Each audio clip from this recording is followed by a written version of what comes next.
Today on Erix Reviews, we're taking a look at Top Gun Maverick, the long-awaited sequel to Tom Cruise's signature 1986 blockbuster, which once again finds Maverick at Miramar Naval Air Station, this time training pilots for an ultra-secret, super dangerous, and oh so important covert mission behind enemy lines.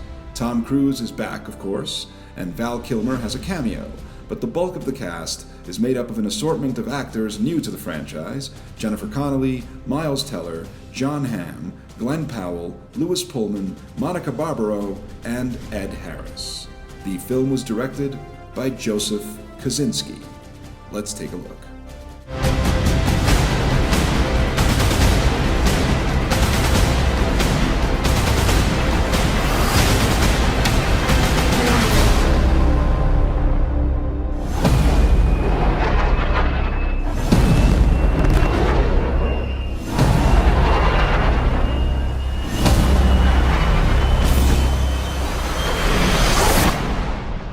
The end is inevitable, Maverick.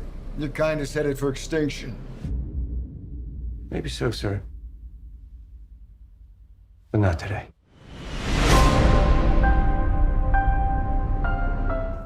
I don't think it should come as a surprise to anyone that this legacy sequel is superior to the original.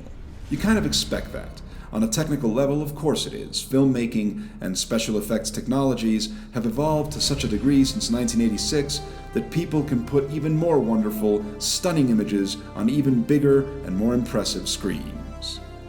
And that's what I'll say up front. If you choose to see this movie, and honestly, full disclosure, you should. It's good. I'm saying that up front. You should go see it. Make it your blockbuster choice for this month. But anyway, if you want to see it, I recommend you do so at the biggest screen you can find with the best sound and picture quality available, because it has absolutely been engineered from the ground up to be a big screen, big ticket, large format experience. So yes, it goes without saying that this is going to be technologically superior to the original, a fact built meta-textually into the narrative of the film.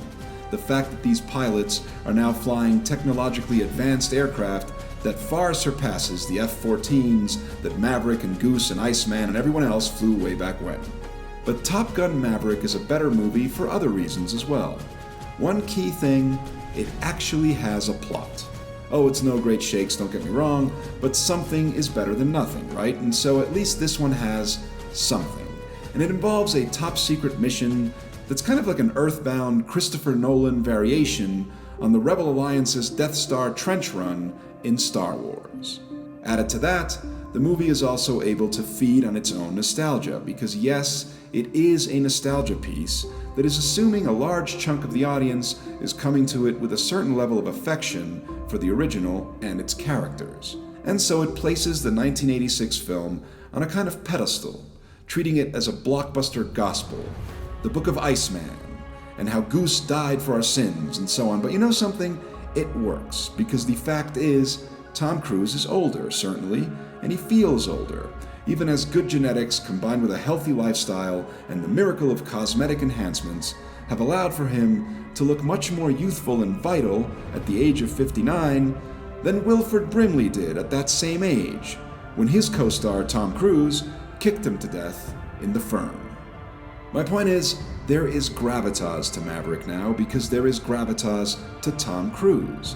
Let's face it, the man is still a movie star, probably one of the few true blue old Hollywood style we're selling this movie with his name above the title blockbuster stars we still have left. And as he is an icon off screen, he is able to bring that to the table to play an actual fictional icon with a history. And so Maverick, all of a sudden, just feels iconic.